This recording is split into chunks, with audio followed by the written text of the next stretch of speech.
Okay, this is like take 6. My wife's laughing, she's got me laughing, and now I can't do it properly, but I'll try again. Today we're going to do an Asian spicy plum sauce, which you can use for pork and that kind of stuff. I'm going to use the new book of canning and preserves from Ball. The plum recipe looks good, and I got plums from a friend, lives in what we call the town site, back that way, a little north of us. He's got Italian plums and another purple plum, I'm not sure what it is.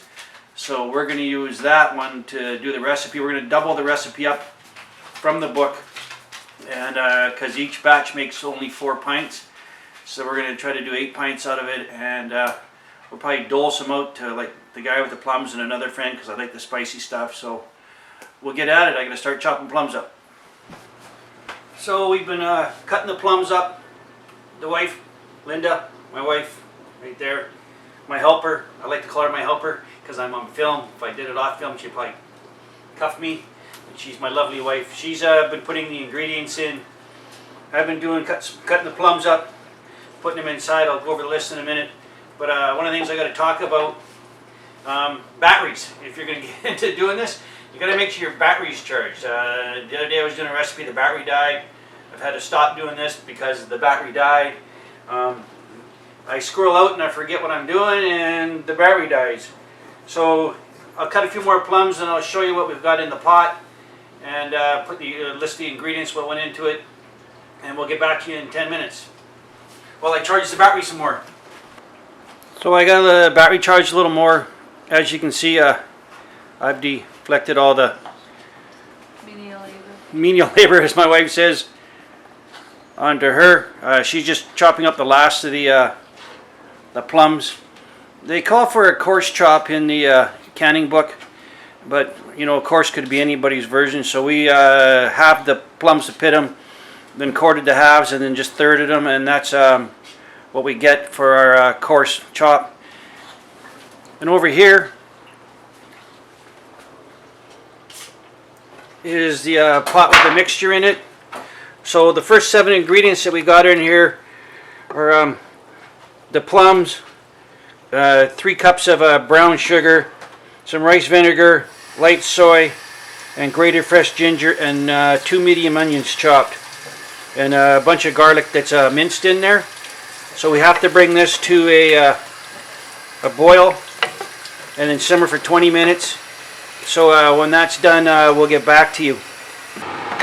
Well, it's done its boiling, just a minimal boil we brought it to. Now we're just going to simmer it for 20 minutes. Make sure that the plums and the onions that we put in it get soft. That didn't work very good, did it? Okay, hold it a little higher. So it's in there. We're just making sure that the plums get soft.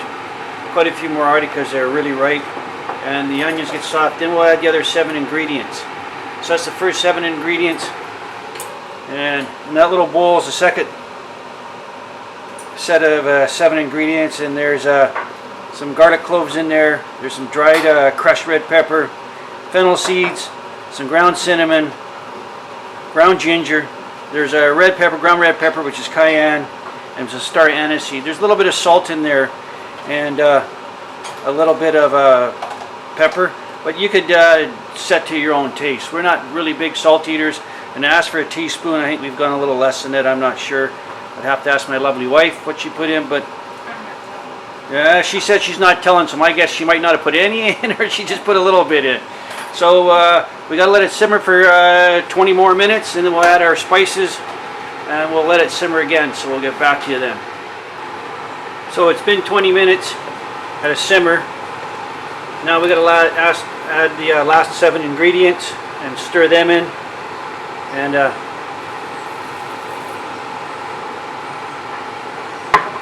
star of anise seeds got to go in too. We'll just stir this in a bit.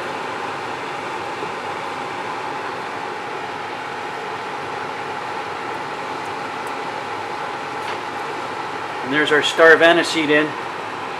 So now we got to stir this in and let it simmer for another 20 minutes. Until it thickens up and the plums are almost kind of mushy. They're not really in the form of plum shape.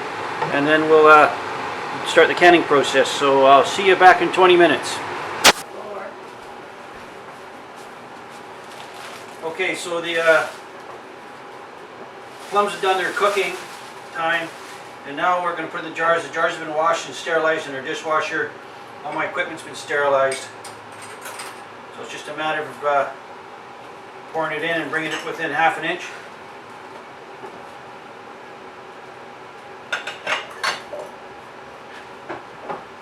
Almost has a stewed rhubarb effect. That's how it kind of looks. A little bit watery. I was hoping it might have been thicker.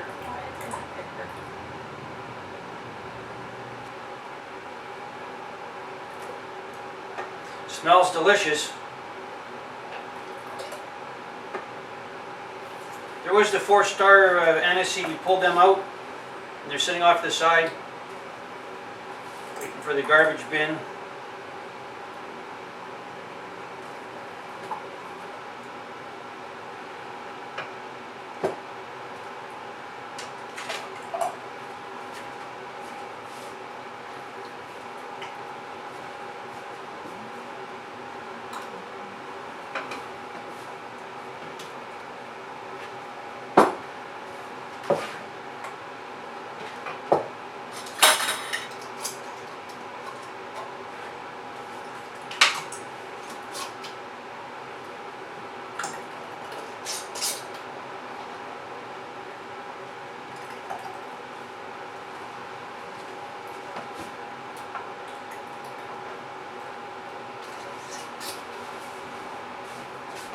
So typically this is a water bath recipe.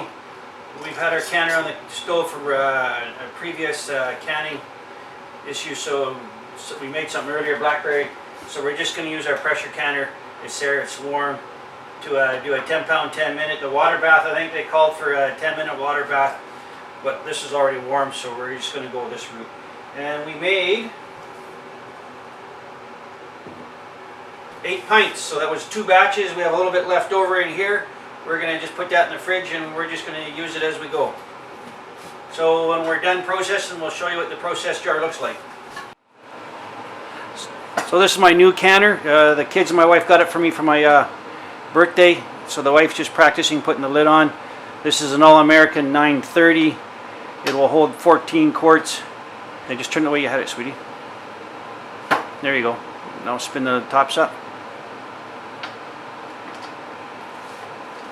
Get all the lockdowns on, and then you tighten them up opposite side. You make sure that the lid's level. Because we previously used it, we had olive oil on it already for the mechanical seal. And we're going to build this up to 10 pounds, give her 10 minutes, and we'll undo it. Oh, I was off and probably not get it because of darkness, but there's my lovely wife. She thinks I'm a wing nut, but hey. She points at the nut itself. Okay, we'll be back later when it's done. So there we are. It's the day after. We got 8 full pints, so that we did the double batch. The rings have been taken off. They've been washed down, marked. It does kind of look like a stewed rhubarb when you look closely at them. And we had a little extra, so we put it in the fridge and we tried it. It's spicy, so if it's too spicy for you, the recipe, you can always kick it down a notch by easing up on the cayenne pepper, the red pepper. Here, I'll give you a close-up shot what it looks like in the jar. So here's what it looks in the jar close up.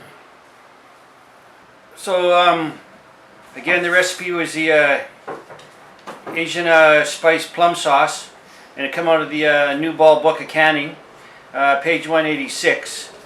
If you like, just leave me a comment and I'll put the recipe down below in the description, but otherwise it's just out of the New Ball Book of Canning. It's the blue version, and try it. It seemed pretty good for us. We're just going to have some pork roast, or pork chops, maybe a pork tenderloin, and we'll put it on and see what it tastes like actually on pork. So if you like this video, you can subscribe up in the corner there, or down there in the bottom corner. I plan to get better at this. I know some of my videos are a little blurry, But with my glasses on, it looks great.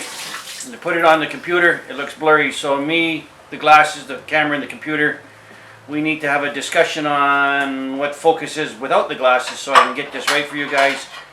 So like I said, if you like this video, subscribe. Tomorrow, I think I'm going to try to make my own deodorant. I have an issue with deodorant, and I'll explain that tomorrow. Kind of a government conspiracy thing. So tomorrow I'll make a homemade deodorant. So I'll see you then. Have a good one.